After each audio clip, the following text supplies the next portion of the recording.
श्री शिवाय नमस्तुभ्यम दोस्तों। आप सभी लोग जानते हैं कि पंडित जी की वाराणसी उत्तर प्रदेश में एक कथा चल रही है, जिस कथा में पंडित जी ने आज एक लंबी बत्ती और एक गोल बत्ती वाला बिल्कुल नया उपाय बताया हुआ है। जिस उपाय को करने से दोस्तों आपका गया हुआ करोड़ों का धन भी, आपका गया हुआ कोई भी चीज आपको वापस मिल जाएगी।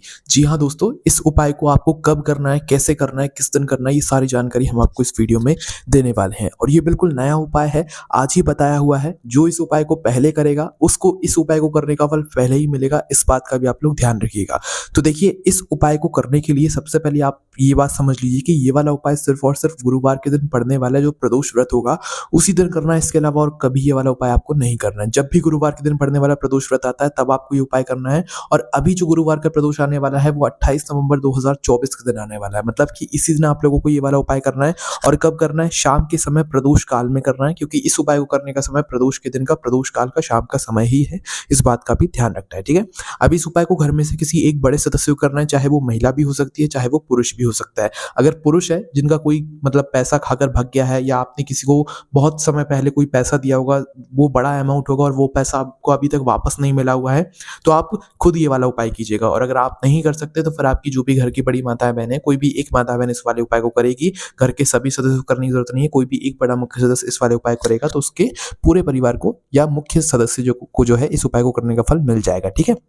अब इस उपाय में करना क्या है वो हम समझते हैं, और कैसे करना है ये हम समझते हैं। देखो, इस उपाय को आपको अपने ही घर के पास में जाकर जो शिव मंदिर है वहां पर जाकर करना है। इस उपाय को करने के लिए सबसे पहले आपको एक दिया लेना पड़ेगा। मिट्टी का मुख्य रूप से होना चाहिए, नहीं है मिट्टी का तो फिर आटे का दीपक बना लेना। मुख्य रूप से मिट्टी का होगा तो ज्यादा अच्छा होगा। एक मिट्टी का दीपक लेना है, उसके बाद में एक लंबी बत्ती लेना है, अपने हाथों से बनाना लंबी बत्ती, और एक गोल बत्ती लेना है, ठीक है। और थोड़ा सा शुद्ध देसी गाय का घी। इस दीपक को आपको अपने घर से तैयार करके ही लेकर जाना है। प्रदोष काल में शाम के समय आप अपने इस दीपक को सबसे पहले तैयार कीजिएगा, ठीक है। एक मिट्टी का दीपक लीजिएगा, या जो भी आपके पास दीपक है वो लीजिएगा। उसके अंदर सबसे पहले एक लंबी बत्ती रखिएगा और एक गोल बत्ती रखिएगा, ठीक है। उसके बाद में इसके अंदर शुद्ध देसी गाय का घी आप लोग डालिएगा, या तो बत्तियों को अच्छे से घी में भिगोकर फिर आप लोग इन बत्तियों को दीपक के अंदर रख दीजिएगा, ठीक है। तो ये आपको अपना दीपक तैयार करना है, इसको जलाना नहीं है, जब हम आपसे बोलेंगे तभी जलाना है। इस दीपक को तैयार करने के बाद आपको अपने साथ में 3 बेलपत्र रखनी है, खुद से लेकर जानी है, पहले से व्यवस्था करके रखिएगा 3 बेलपत्र। और अपने साथ में इस दीपक को लेकर किसी पूजन वाली थाली में रखकर इसको ढककर आप पहुंच जाइए अपने घर की ही पास में जो शिव मंदिर है वहां पर पहुंचने के बाद अभी आपको दीपक नहीं जलाना है। सबसे पहले हमें जो 3 बेलपत्र हम अपने साथ में लेकर आए हुए हैं, इन्हें 3 जगहों पर, 3 स्थानों पर चढ़ाना है।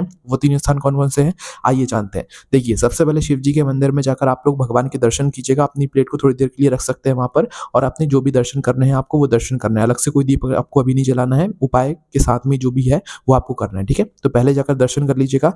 उसके बाद में दर्शन होने के बाद आप अपनी जो प्लेट है पूजन वाली थाली जिसमें आपने 3 बेलपत्र और दीपक रखा हुआ है उसे उठाइएगा। और सबसे पहले आप लोग अपनी पहली बेलपत्र को चढ़ाने के लिए नंदी बाबा के पास में आ जाइएगा, ठीक है। अब नंदी बाबा के पास में आने के बाद दोस्तों, इस पहली बेलपत्र को आपको कहां पर चढ़ाना है वो समझो। देखो, नंदी बाबा होते हैं, नंदी बाबा की पीठ पर एक शिवलिंग जैसा एक भाग होता है, मतलब कि नंदी बाबा की पीठ पर एक ऊंचा सा थोड़ा सा भाग होता है ना, जो कि अलग ही दिखता है। तो आपको उस ऊंचे वाले भाग पर, जो कि एक शिव जी का ही एक भाग होता है, शिवलिंग का ही एक भाग होता है, एक रूप होता है, तो आप लोगों को जो है नंदी बाबा की जो पीठ होती है, पीठ के ऊपर जो एक ऊंचा सा भाग होता है, उस जगह पर पहली बेलपत्र अपनी समर्पित करनी है। पत्ती वाला जो मुख है, बीच वाली बड़ी पत्ती का मुख, वो शिवलिंग की तरफ हो। इस तरीके से आपको पहली बेलपत्र वहां पर समर्पित कर देनी है। दूसरे नंबर की बेलपत्र को लेकर शिवलिंग के पास में आइएगा, और माता पार्वती जी का जो हस्तकमल होता है, मतलब शिवलिंग के आसपास के जो भी गोलम गोल का जो मतलब पार्वती जी की जगह होती है, जलाधारी का जो भाग होता है, वहां पर कहीं पर भी अपनी दूसरे नंबर की बेलपत्र को समर्पित कर दीजिएगा, ठीक है।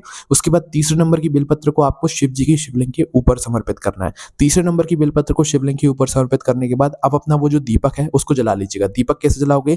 एक लंबी बत्ती रखी हुई है तो लंबी बत्ती किसी एक तरफ से जलेगी तो उसको वहां से जला लेना, और गोल बत्ती बिल्कुल बीचों बीच जलेगी दीपक के, तो उसको वहां से जला लेना, ठीक है। एक ही दीपक रह गया, उसी के अंदर एक लंबी बत्ती और एक गोल बत्ती रखाएगी, और दोनों उसी के अंदर जलेंगे, ठीक है। तो आपने जला लिया अपना दीपक। अब दीपक जलाने के बाद आप नंदी बाबा को उस दीपक की एक बार रोशनी दिखा दो, एक बार शिव जी की शिवलिंग को उस दीपक की रोशनी दिखा दो। उसके बाद शिवलिंग और नंदी बाबा के बीच में जो जगह होगी, मतलब जगह कहने का मतलब है कि जो मतलब जहां पर आप लोग जगह होता है, प्रांगण होता है ना भगवान शिव जी का मंदिर का, तो भाई जो शिवलिंग रखा हुआ है और जो नंदी बाबा सामने बैठे हुए हैं उनके, तो जो शिवलिंग और नंदी बाबा के बीच में जो एक जगह होगी, जो मतलब जो स्थान होगा, वहां पर आप लोगों को इस दीपक को रखना है। और अपनी जो भी मनोकामना है, आपने जिसको भी पैसा दिया होगा, आपका जो भी पहले कुछ समय पहले चला गया होगा और अभी तक वो आपको वापस नहीं मिला हुआ है, उसकी प्रार्थना कर इस दीपक को आपको शिव जी और नंदी बाबा के बीचों बीच की जो जगह होती है वहां पर आप लोगों को रख देना है। ठीक है, मतलब ऐसे वहां पर आप लोगों को जो है दीपक वैसे रखने में अच्छा नहीं लगेगा, पर इस दीपक को आपको कहां पर रखना है, जो नंदी बाबा है और जो शिवलिंग है उनके बीच की जो जगह होगी, है ना,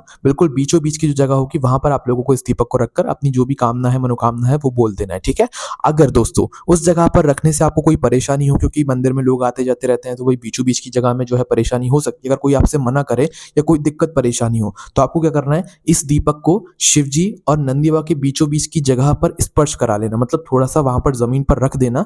जमीन पर रखने के बाद फिर इस दीपक को उठाकर किसी एकांत वाली जगह पर रख देना, वहीं शिव जी के ही मंदिर में कहीं एकांत वाली जगह पर आप लोग उस दीपक को उठाकर रख दीजिएगा और जो भी अपनी मनोकामना है वो भगवान से वहां पर बोल दीजिएगा। आपका गया हुआ करोड़ों का, लाखों का धन भी होगा ना, वो भी आपको वापस मिल जाएगा इस उपाय को करने के बाद। और अगर कोई दिक्कत नहीं है इस दीपक को शिव जी और नंदी बाबा के बीचों बीच रखने से, उस जमीन पर रखने से, तो भी आप लोग इस दीपक को वहीं पर रखिएगा और भगवान से प्रार्थना करके आ जाइएगा। ठीक है, दीपक आपका पूरा अच्छे से जले इस बात का ध्यान रखिएगा और भगवान से प्रार्थना करके भगवान को धूप देकर वहां से आ जाइएगा, आपका ये वाला उपाय पूरा हो जाता है। ये उपाय बिल्कुल नया है, इस उपाय को करने के बाद आपकी गई हुई इज्जत भी वापस आ सकती है, गया हुआ पैसा भी वापस आ सकता है, या जो भी आपने पहले खो दिया है वो आपको सब कुछ वापस मिल सकता है, चाहे करोड़ों का धन हो, चाहे लाखों का धन हो। ठीक है, कोई भी आपको समस्या आती है इस उपाय करने में, आप मुझसे कमेंट करके पूछ सकते हैं। ओम नमः शिवाय, जय भोले बाबा श्री शिवाय, नमस्तुभ्यं।